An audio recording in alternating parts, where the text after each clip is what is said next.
আওয়ামী লীগের টাকায় বিএনপির দলীয় অফিস চলে, আওয়ামী লীগের টাকায় বিএনপি হলো নগর ভবন বন্ধ করে, আওয়ামী লীগের টাকায় তারা আজকে বড় বড় কথা বলে। কেউ করছে বিচারালয়ে, কেউ করছে অর্থ মন্ত্রণালয়ে, আর কেউ করছে শিক্ষা মন্ত্রণালয়ে। এই ওয়াহিউদ্দিন বাংলাদেশের সকল ক্যাম্পাস গুলোতে ডাকসু ইলেকশন না দিয়ে ক্যাম্পাস গুলোতে ছাত্র সংসদ নির্বাচন আয়োজন না করে সেগুলোতে রাশের রাজনীতিতে তারা খেলে দিয়েছে। আমরা দেখতে পাইছি আমাদের ভাই সাম্যকে রাতের আধারে হত্যা করা হয়েছে, এখনো তারা বিচার পায়নি। এর পূর্বে আপনারা দেখেছেন হলে হলে নির্যাতন করা হয়েছে, গুপ্ত করা হয়েছে, গুম করা হয়েছে, জাহাঙ্গীরনগরে হত্যা করা হয়েছে।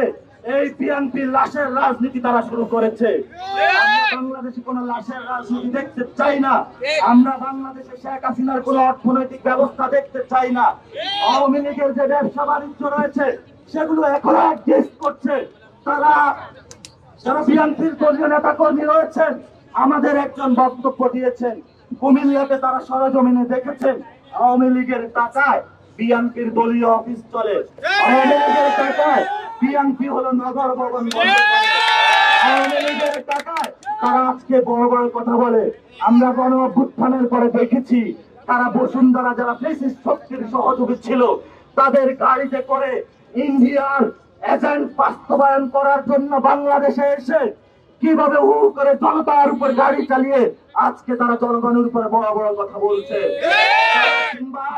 আপনি খুব ভদ্র সজ্জন লোক বলে আমরা জানতাম, কিন্তু আপনার যে বক্তব্য তা গণ অভ্যুত্থানের সাথে বিশ্বাসঘাতকতার সামিল। আমরা মনে করেছিলাম আপনি ইন্ডিয়াতে নিপীড়িত হয়েছেন, এখন দেখছি আপনি ইন্ডিয়াতে কোন প্রেসক্রিপশন নিয়ে বাংলাদেশের বিরুদ্ধে ষড়যন্ত্রে মেতে। আমরা দেখেছি ইন্ডিয়া থেকে তারা বাংলাদেশে টাকা পাঠিয়ে আওয়ামী অর্থনীতির মাধ্যমে বিভিন্ন অফিস দখল করে জনগণের উপরে সন্ত্রাসবাদী কার্যক্রমের পথ বেছে নিয়েছে। আর এই সন্ত্রাসবাদী কার্যক্রম থেকে ফেরানোর জন্য, বাংলাদেশকে মুক্তির পথে নেওয়ার জন্য, বাংলাদেশের মানুষকে ভোটাধিকার ফিরিয়ে দেওয়ার জন্য, বাংলাদেশের মানুষকে গণতান্ত্রিক প্রক্রিয়া নেওয়ার জন্য, বাংলাদেশের লাশের রাজনীতি বন্ধ করার জন্য যে প্রক্রিয়া, সেই প্রক্রিয়া একটি, সেটি হলো ইলেকশন। কিন্তু আমরা সেখানে বলি যে জাতীয় ইলেকশনের আগে অবশ্যই স্থানীয় ইলেকশন দিতে হবে। ইলেকশনের আগে জাতীয় কোনো ইলেকশন হবে না।